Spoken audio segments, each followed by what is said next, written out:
তো বন্ধুরা, তোমরা সবাই কেমন আছো? যাই হোক, আমি তো ভীষণ ভালো আছি। তো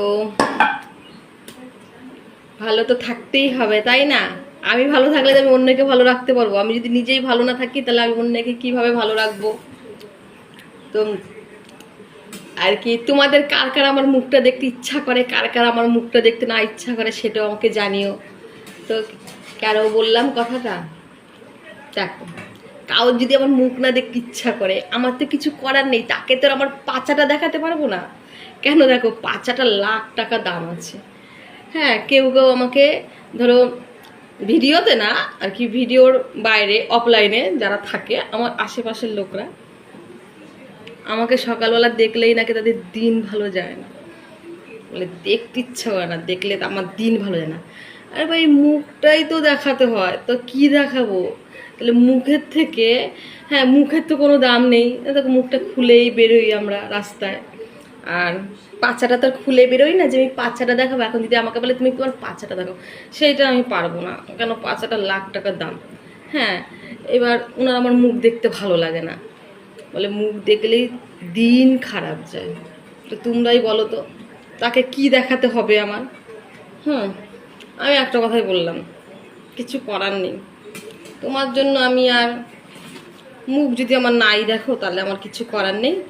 কেন? তোমার এই বায়নাটা আমি রাখতে পারবো না। আমি ভাই আমার পাচা দেখাতে পারবো না, বলে পাচার বিশাল দাম, লাখ টাকা।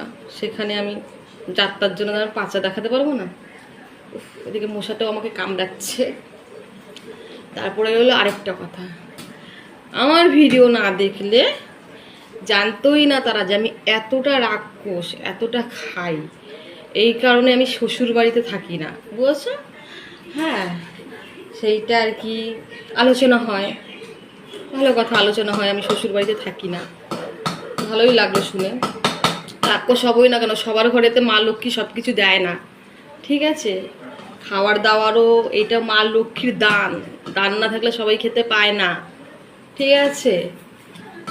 সেটাই আমার ভাবতে হবে যে আর কেউ আমার খাওয়া পছন্দ করুক চাই না করুক, মা লক্ষ্মী যে আছে বসে, সে আমার খাবারটা খুব পছন্দ করে। তো সেই কারণে সে আমার খাবারটা সবসময় জোগাড় করে দেয়, আমার একা না, সঙ্গে আমার ঘরের, আমি বাইরের কথা বলছি না, আমার স্বামী সন্তান সবাইকে নিয়েই আমি খেতে ভালোবাসি, বা তারাও খায় আমার সাথে সাথে। কালকে তোমাদের বলেছিলাম করবো, যাই হোক, করতে করতে অল্প কাঠা করেছিলাম, মেয়ে বায়না করছিলো, রেখে দিয়েছিলাম। তো আমি ভাবলাম যে দিনের বেলায় করে না, ফ্রিজে রেখে দিয়েছিলাম, তাই এখন আমি করছি। কয়েকটা